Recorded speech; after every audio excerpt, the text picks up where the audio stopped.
So in today's video, we're going to be breaking down Moonbeam, the future of multi-chain, expanded new chains powered by Moonbeam, an Ethereum compatible smart contract parachain on Polkadot. What does that mean? I don't know. I was hoping you knew.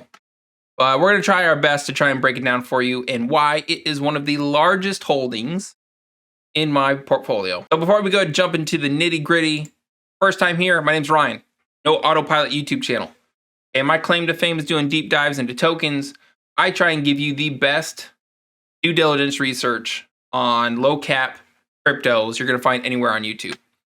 Channel Loki has been blown up this year. We went from 1,000 subscribers to around 4,000 as of the video that we're putting out today. And I'd love for you to join the community. So consider liking the video if it's helpful. Also consider subscribing if you want to go that far. Now, I got to warn you, okay? A lot of stuff we're going to break it down here gets a little complex, okay? Gets a little hairy. But just stick with me, and I'm going to hold your hand. We're going to get it figured out together, all right?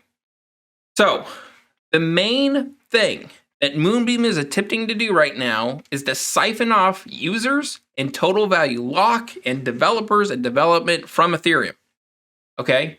So it's like beating a dead horse right now when we talk about Ethereum and some of their issues, right? Around the gas fees and the scalability. There's a bottleneck on Ethereum right now.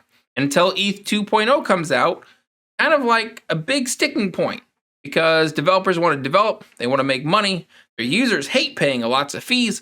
Everyone's kind of looking for alternatives to Ethereum. So there's a couple different solutions out right now to go ahead and try and get around those ETH gas fees. This is important to understand if we're going to dive into Moonbeam because it's like the whole purpose of Moonbeam's project as of right now. Number one is on-chain scaling. Okay, so increasing the amount of information in every single block. You process the same amount of blocks, but you just have more information in them. All right. There's some concerns with that approach that it could lead to over-centralization and kind of the communities, not really vibing with that, not really feeling that because of that decentralization concern. The other alternative is to use off-chain scaling, and we've covered those on this channel before. We've looked at Immutable X, we looked at projects like Polygonmatic. That's like, calling your neighbor over to help you lift a fridge because you can't lift it yourself, all right? Getting a little bit of help to do something, okay? So those are the two solutions right now. But what if, okay? What if another solution was out there called the Ethereum virtual machine? And what it allowed is developers to go ahead and take the code from their dApps, their protocols built in Ethereum, and go ahead and port it onto a brand new blockchain that has some solutions to those issues around gas fees, and also has some solutions around how you can go ahead and make your project not just stuck in one blockchain, but to be interoperable with all blockchains, okay? Boom! So I'm going to give you a couple examples to break this down further, all right? So we have Derek Yu down here in the bottom, and this is a AMA that he shared. I'm going to post this link at the end of this video so you can go back and watch this yourself.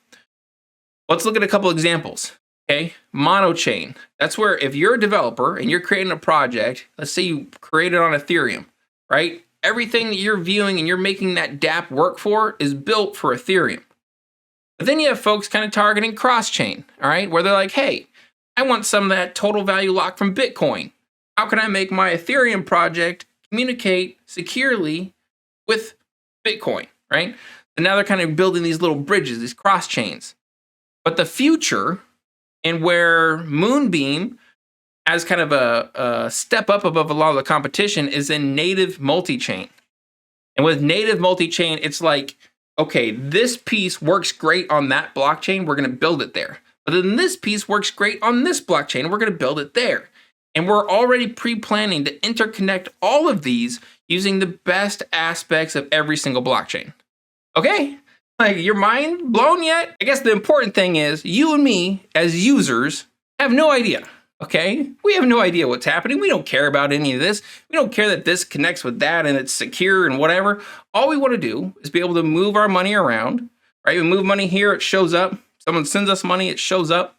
And that's kind of what they're doing through this thing, okay? Allowing it to go ahead and integrate, communicate securely with different chains through Moonbeam. So they go and they list their vision, and this is kind of important to know too. So Right now, at this point in time, the main value of Moonbeam is its ability to go ahead and help solve some of those scaling issues around Ethereum.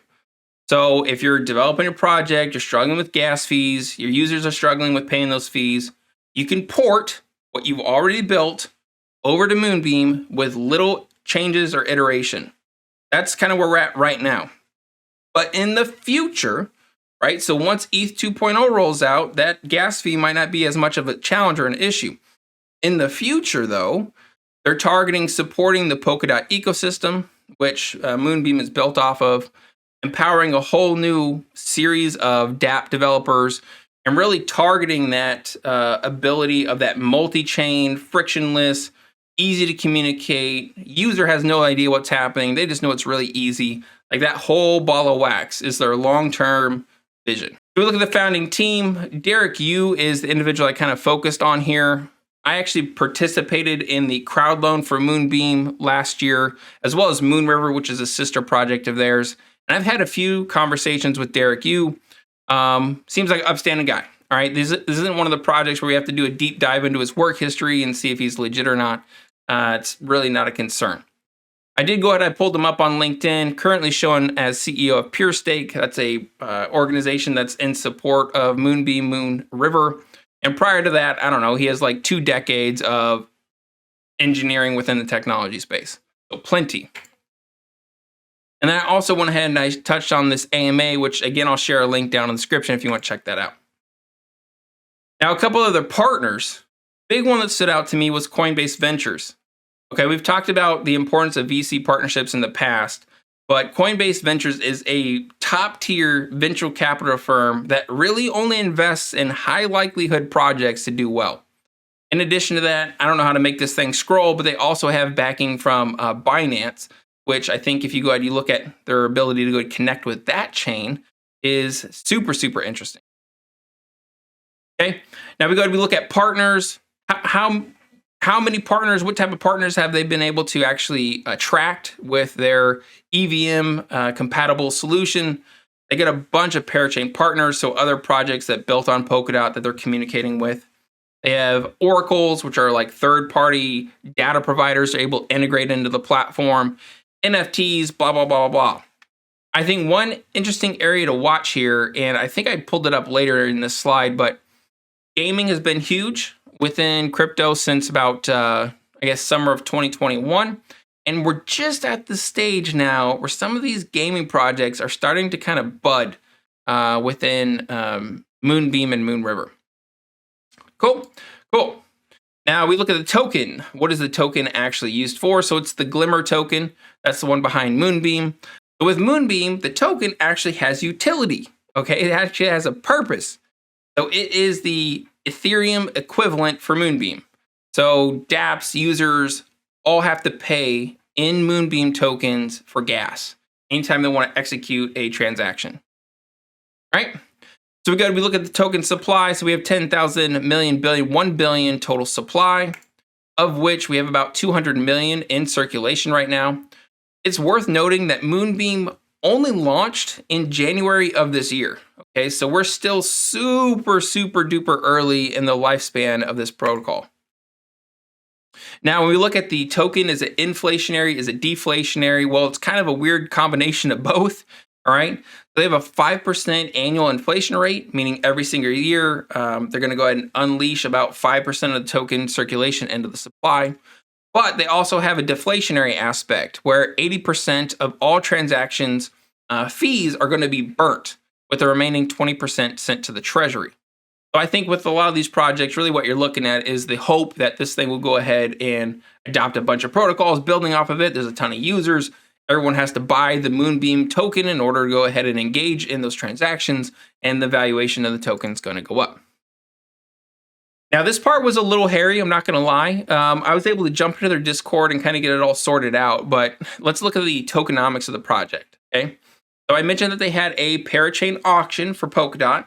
I participated in that. Super simple. In essence, you give them DOT tokens on a 2-year lease. In return, they give you a proportional amount of GLMR tokens in return. They went ahead and they unlocked 30% of those immediately as soon as the EVM went live. And the remaining 70% is unlocked over the course of 2 years, okay, 96 weeks. That's pretty straightforward. This was the part that was a little tricky to find, but I was able to hop into the Discord and get some help from some of their moderators. So the vesting schedule, okay? It's probably hard to see here. I'll leave a link also in the description, but the highlights to know is that the strategic investors have their tokens unlocked on March 11th, which is about 10%. It's already been distributed. The seed round is April 11th, and it's monthly going forward. So in essence, you kind of have the first half of 2022 having some of these early backers having their tokens unlocked. So you could potentially see some headwinds on the token appreciating in price as we go ahead and kind of move forward. Now, as for the length of those vesting schedules, for the seed round, it goes all the way up to 21 months. So it's kind of like a longer cycle. And for the others, it goes down to around 10 months. So really, throughout the rest of 2022, you could see some up and down price action. I would say from a high level, if I was a project that went ahead and invested in this thing early, likely I would go ahead and hodl because I think this thing has a ton of potential to appreciate in value, especially if ETH 2.0 gets pushed back or there's issues or concerns about trying to execute on what they're trying to do there. Now we look at partnerships. There's been a couple that have kind of slid through that are pretty big deal in my opinion. We have Curve Finance, which is one of the larger finance protocols in the crypto space. We've also had Beefy Finance come through. And really, from this point forward, it is execution on expanding and building out what they already have. But we touched on some of these already, but new projects building on Moonriver, which will eventually be launched on Moonbeam, Lido, Moonwell, SolarBeam, StableSwap, a few others. You have some NFT solutions also. I think things that maybe are going to be more exciting is going to be Chainlink. So Chainlink is that third-party oracle that provides trustworthy data to blockchain projects that otherwise wouldn't be able to get it. And having Chainlink set up would probably be a huge boon to the NFT and DeFi space building on Moonbeam. And so, yeah, so we kind of covered all this information already, but I'll give you the high level. So I would say it's really difficult to go ahead and pin a appreciation value on this network, right? Like, what is the value?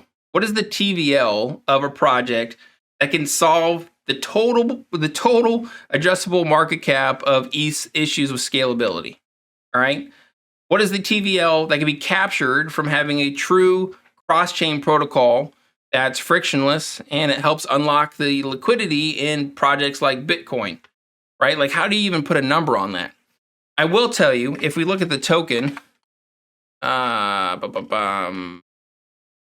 Beam, I will tell you that if you look at the token, since its token generation event, where it hit, I think, up to $20 on some exchanges, we're down here right now around $2.